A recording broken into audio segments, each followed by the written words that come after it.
You ever notice how society is basically a stand-up routine that never ends, except nobody realizes they're the audience? It's just one big comedy show, with rules, laws, traditions, customs, etiquette, all these little scripts people follow like they're sacred. But if you look close, every single one of those rules is just a joke.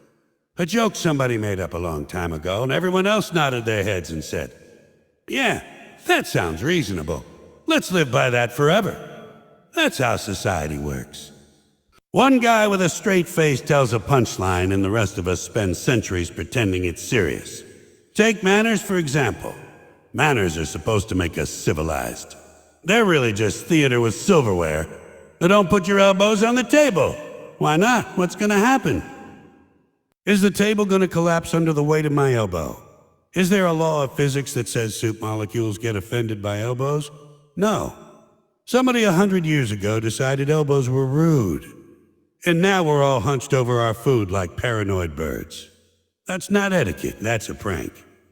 And the whole idea of shaking hands, that's a funny one. Two grown adults meet each other and immediately grab each other's hand and start flapping it around. That's not a greeting. That's a failed magic trick. Watch me make my germs disappear into your bloodstream. And we all pretend this is noble, dignified, polite. No, it's awkward and weird. If aliens landed tomorrow and saw two businessmen shaking hands, they'd say, "Oh, look, they're testing each other's grip strength before mating season." And the rules about clothes. Oh, now we're really in comedy territory. Society tells you what you can wear, when you can wear it, and what it says about you. Suits mean serious. Jeans mean casual. Pajamas mean lazy. Tuxedos mean you're about to suffer through a wedding. Who decided this stuff? Somewhere in history, somebody put on a black jacket and tie, and the rest of the room said, "Well, damn, this guy must be in charge." And now millions of people spend their lives choking on neckties just to look a professional. That's not style, that's group hallucination. And speaking of weddings, now that's one of society's longest-running jokes. Two people decide to get married, and suddenly there's a giant list of traditions they're supposed to follow. You must buy a big white dress. You must buy rings. You must invite 300 people you barely know. You must let a man in a robe mumble at you for 20 minutes. And everyone nods like it makes sense. Why the white dress? Because somebody 100 years ago wore one. Why the rings? Because shiny circles mean love. That's how human beings think. Shiny circle equals eternal devotion. You could put a plastic washer on somebody's finger, and if you said it was a symbol of love, they'd cry. The rules are arbitrary, but we cling to them like they're universal truths. And don't get me started on holiday. That's where the joke really takes shape. Every holiday is just a costume party with marketing. Take Christmas. People pretend it's about peace, love, and joy. Really, it's about buying a lot of crap and arguing with your family. You cut down a tree, drag it into your house covered in shiny balls, and sit around it pretending this is perfectly normal. That's not tradition. That's lunacy with tinsel. And Halloween? Adults dress up like pirates and vampires, and we hand sugar to kids like it's a moral obligation. Thanksgiving is a day dedicated to overeating, pretending you like your relatives, and watching giant balloons float down the street. These aren't sacred rituals. They're inside jokes we take way too seriously. And school rules, those are the funniest. Schools are supposed to make you smart, but half of the rules are about control. Sit still. Raise your hand. Ask permission to use the bathroom. You're 10 years old, your bladder is exploding, and you've got to raise your hand like you're bidding at an auction. Yes, teacher, I'd like to place a request for one bathroom break, please. That's not education. That's training you to follow orders. And then they grade you. Letter grades, number grades, gold stars. What is this, an academic talent show? You memorize a bunch of information, spit it back on paper, and they say, "Good job, you're smart." No, you're not smart. You're just good at remembering the punchline the teacher told you last week. In the workplace, now there's the grand finale of society's comedy show. Offices are temples of absurdity. You wake up early, sit in traffic, and spend 8 hours pretending to look busy. And the rules. Be on time, don't leave early, don't say anything offensive. Smile at the boss, wear the uniform, fill out the forms, attend the meetings. That's not work. That's improv theater with a paycheck. You've got people dressed in identical outfits, staring at identical screens, nodding at identical nonsense. And meetings. Meetings are just group hallucinations where nothing gets done. 10 people sit in a room. One person talks for an hour, everyone nods. And at the end, nothing has changed. You could replace half the meetings with a rubber stamp that says, yes, sure, whatever, and nobody would notice. And society doesn't stop there. It has rules for fun too. Sports. Sports are basically rule books with uniforms. Think about it. Grown men chasing a ball around and millions of people screaming like it's the fate of the universe. You throw a ball through a hoop and suddenly you're a hero. You kick it into a net, you're a millionaire. You drop it, you're a bum. And the rules are endless. Out of bounds, offside, traveling, double dribble. Imagine explaining basketball to someone from another planet. Well, see, you have to bounce the ball, but only sometimes. And you can't hold it too long unless you're the guy who's allowed to hold it long. And if you put it through the circle, your tribe gets 2 points unless you're standing behind the invisible line. Then you get 3. That's not sport. That's organized nonsense with referees. And money. Oh, money is society's biggest joke. Pieces of paper with numbers on them, little metal discs, and now even imaginary digits in a computer. People kill themselves working for it, worrying about it, worshiping it. But if you look closely, money is just a prop. It's stage equipment for the human play. You work, you earn, you spend, you repeat. And everyone agrees this paper has power. Why? Because somebody printed a dead president on it. That's the whole system. Green paper with faces equals value. If tomorrow we decided seashells were money, half the population would be on the beach with a bucket calling their broker. And then there's politeness. Politeness is society's way of putting a laugh track on misery. You hate your neighbor, but you still wave at him. You despise your coworker, but you say good morning. You can't stand your in-laws, but you kiss them on the cheek. That's not kindness. That's stand up with bad actors. And the language. How are you? Fine. Thank you. Nobody's fine. Nobody's thankful. But the script says you have to say it, so you do. That's why conversations feel like reruns. We're all just delivering the same canned lines, hoping the audience doesn't notice. And religion, don't think I forgot that one. Religion is the longest running comedy act of them all. Thousands of years of humans telling each other, we know what happens after you die. Really? You know, you've got a pamphlet, you've got a book, you've got a guy in a robe who says he's in on the secret. That's not enlightenment, that's storytelling with costumes. People build giant buildings, chant magic words, and pass a basket around. That's not divine truth. That's open mic night with incense. What makes it all so funny is that these rules, these sacred, serious rules, change all the time. 50 years ago, long hair on men was shocking. 100 years ago, women couldn't vote. 200 years ago, you were considered insane if you didn't own a powdered wig. The rules keep shifting, but people treat them like they're carved in stone. Every generation thinks their rules are the final draft. We've got it right now, folks. This is how humans are supposed to live. Until the next generation shows up, rewrites the script, and laughs at the old one. That's the cycle. Yesterday's law is today's punchline. That's why society feels like a giant comedy club where nobody realizes they're in the audience. Everyone's sitting there, nodding, laughing on cue, clapping at the wrong times, but nobody questions the jokes themselves. The rules are the material, and we're all just part of the act. We think we're living life, but really we're performing a skit somebody else wrote centuries ago. And here's the kicker. The moment you step back and see the rules for what they are, you can't unsee it. You start laughing at everything. You laugh at the handshakes, the weddings, the office meetings, the holidays, the manners, the sports, the money, the greetings, the traditions. You laugh because you realize it's all made up. It's all improv. It's all theater. And the best part is, nobody else notices. They're too busy playing their part.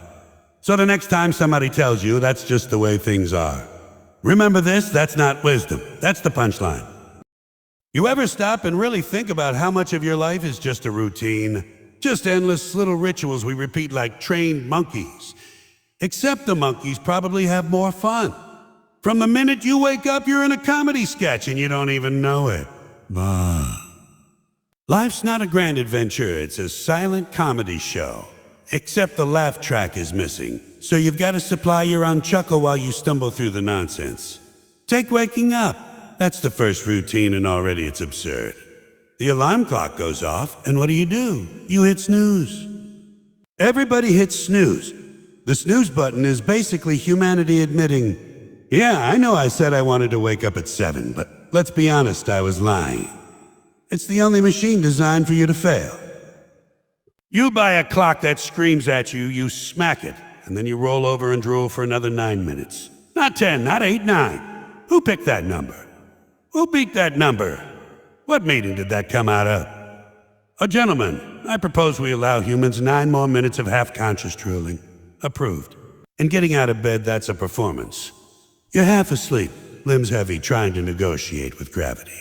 You stagger to the bathroom like a drunk zombie auditioning for a horror movie. And then you look in the mirror. That's when the comedy really starts, because the mirror doesn't lie. Hair going 12 different directions, pillow creases on your face, eyes like you've been interrogated all night. That's not a human being. That's a crime scene with a pulse. And you think, this is the face I'll present to the world today. No wonder people invented makeup and razors and fancy shampoos. It's not beauty, it's damage control. And then comes the toothbrush. Brushing your teeth is supposed to be hygienic, but if you watch somebody do it, it looks like they're conducting an exorcism in their mouth. Foam everywhere, cheeks puffed out, eyes wide, spitting, rinsing, gargling. You're not cleaning teeth, you're rehearsing for a rabies commercial. And everybody's got their own little ritual. Up and down, side to side, circles, humming a tune, timing it with a song. Like brushing your teeth is a Broadway audition. And when you're done, you spit in the sink and stare at it like you just discovered a new life form. Showers are another great one. People act like a shower is this cleansing ceremony. No, it's you standing naked in a box pretending you're a car going through a wash cycle. The water blasts you in the face, the soap gets in your eyes. The shampoo bottle slips out of your hands like it's coated in oil. And then you try to wash your back, forget it. Nobody's washed the middle of their back in their life. That spot is a no man's land. You can scrub all you want, but there's always a square foot back there that's basically its own ecosystem by now. And have you noticed how many products people have in the shower? Used to be soap. Just soap. A bar of soap did it all. Now you got shampoo, conditioner, body wash, face scrub, exfoliator, loofah, razor, shaving cream, hair mask, shower gel. It looks like the stockroom of a drugstore in there, and everybody pretends each bottle is essential. This one's for my hair. This one's for my pores. This one makes me smell like a tropical island where everyone hates me a little less. All lies. You're still the same person when you come out, just wetter and slightly less smelly. Breakfast is just grown-ups playing tea party.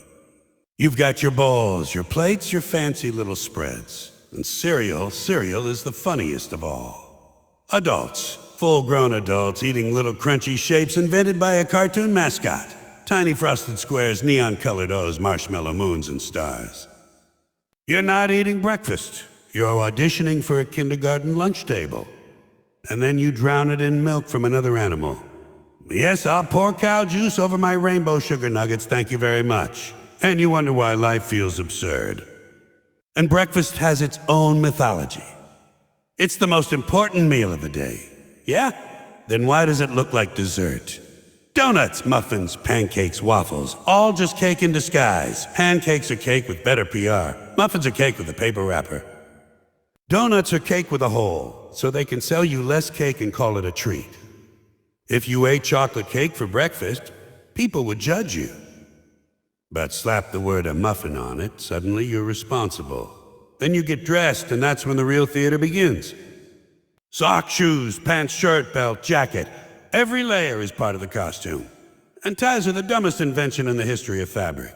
You take a perfectly good shirt, then you strangle yourself with a strip of cloth. Look at me. I'm responsible. I'm slowly cutting off circulation to my brain, but hey, I look professional. And belts? Belts are just insurance policies for pants. Pants already come with a waistband, but apparently that's not enough. We strap an extra loop of leather around our waist, just in case our body decides to revolt and drop our trousers mid-sentence. Shoes are another silent comedy.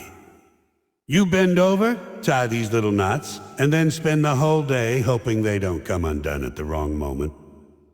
And if they do, you've got to crouch in public, fumbling with laces like a toddler learning dexterity. Slip-ons? Too casual. Sandals? Too sloppy. Barefoot? You're insane. Society has an entire etiquette about how your feet are supposed to be wrapped, and you never question it. Then you head out the door and you start the waiting routines. Waiting at the bus stop, waiting in traffic, waiting in line. That's where humans look the most ridiculous. A bunch of adults standing in a straight line, shuffling forward every 30 seconds like bored penguins. Nobody questions it. Nobody rebels. We just stand there staring at the back of the next person's head, silently competing for who looks the least miserable. And the second someone cuts the line, oh boy, the whole system collapses. People lose their minds like the universe itself has been violated. Excuse me. The end of the line is back there. Oh yeah? And what are we doing here? We're waiting to give our money away. That's the sacred ritual we're protecting. Commerce with strangers?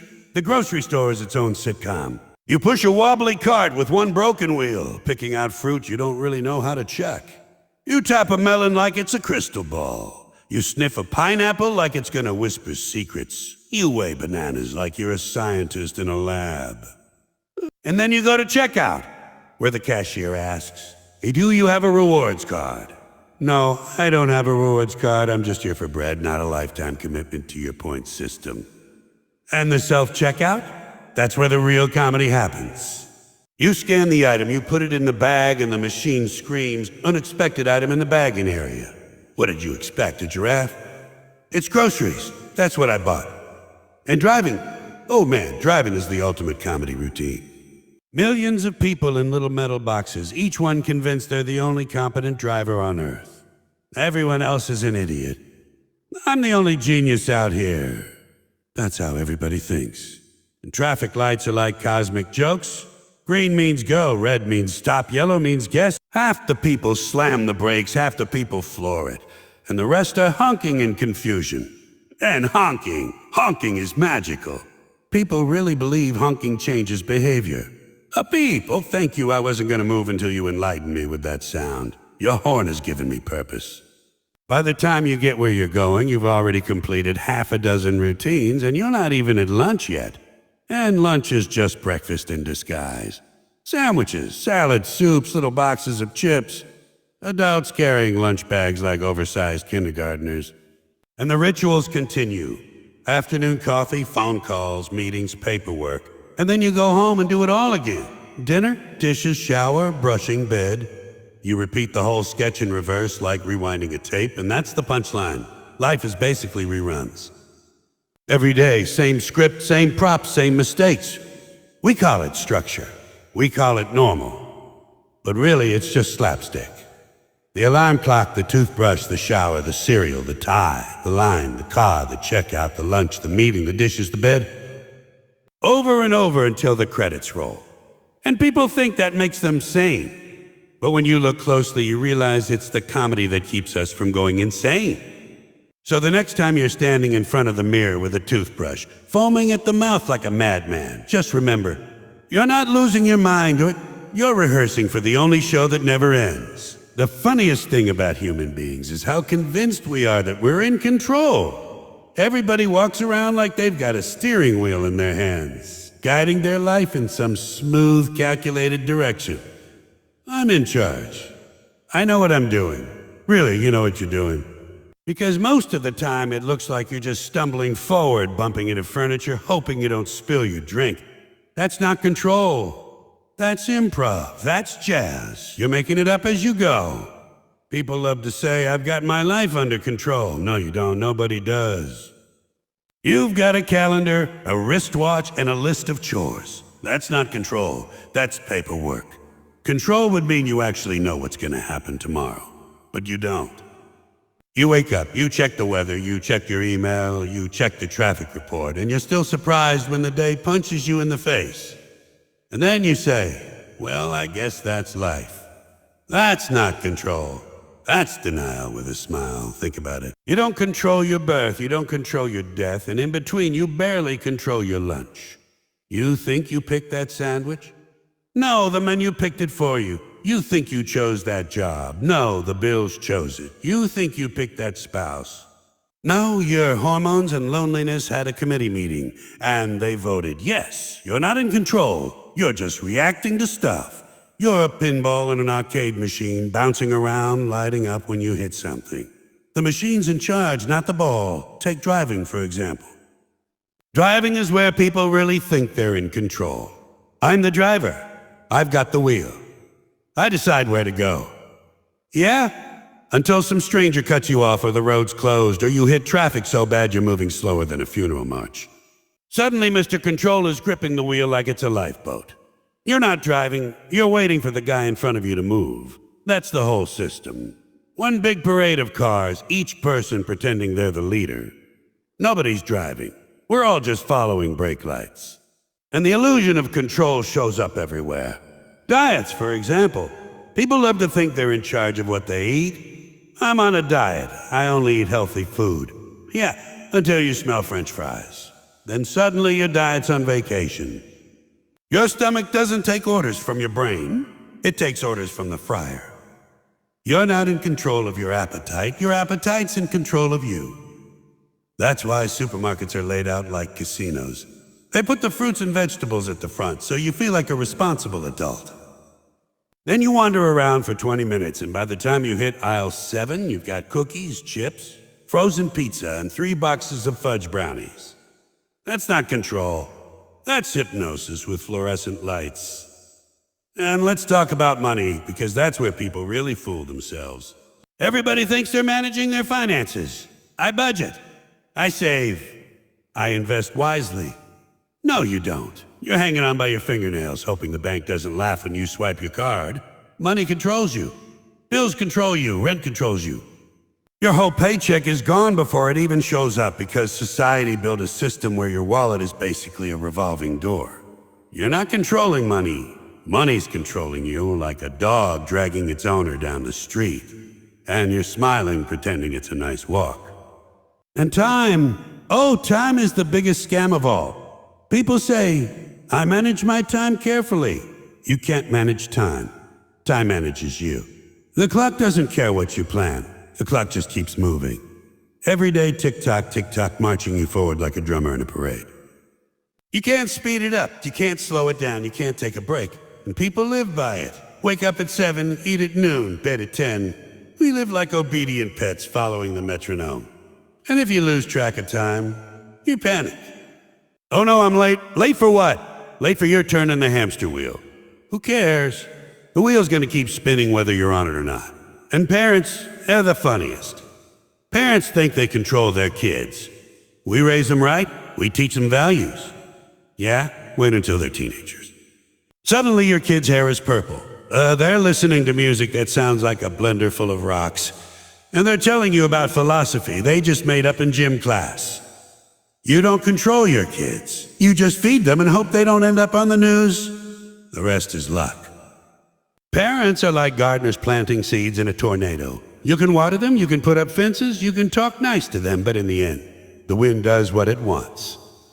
And work, people love to think they're in control at work. I'm organized. I run my office efficiently. No, you don't. You're a pawn on a chessboard and the boss is just moving you around. Even the boss isn't in control. The company's controlled by shareholders. The shareholders are controlled by the markets, controlled by rumors, and the rumors are controlled by whatever jackass spoke first at the water cooler. Nobody's in control. The whole economy is just a drunk guy juggling plates while we clap and hope nothing breaks. And health. People think they're in charge of their health.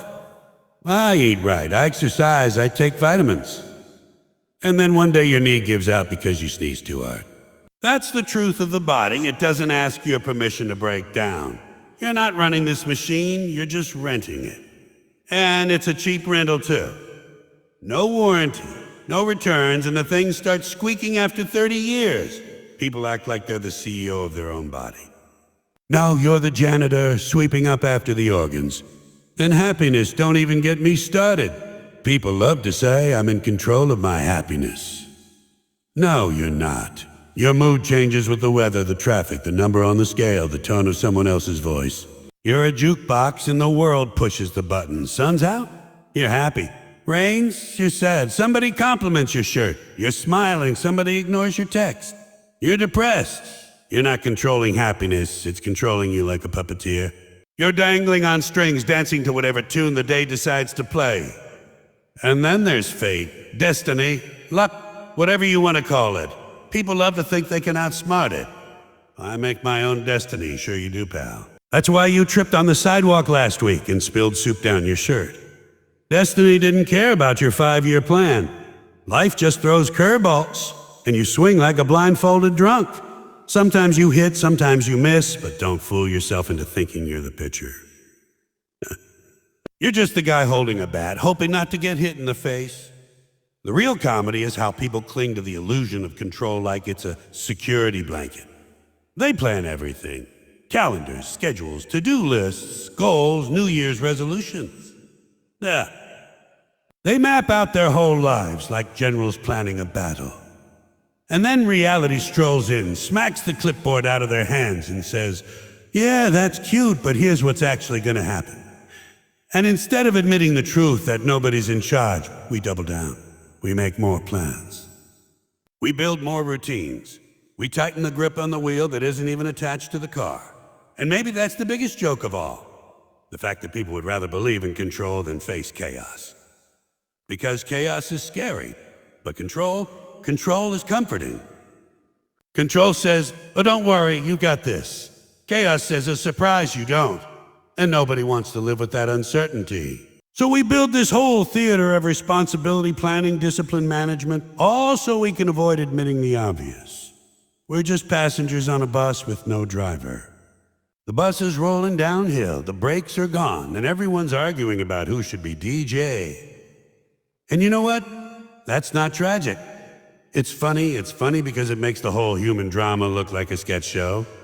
People in suits, people in uniforms, people with clipboards, people with titles, all pretending they've got it figured out.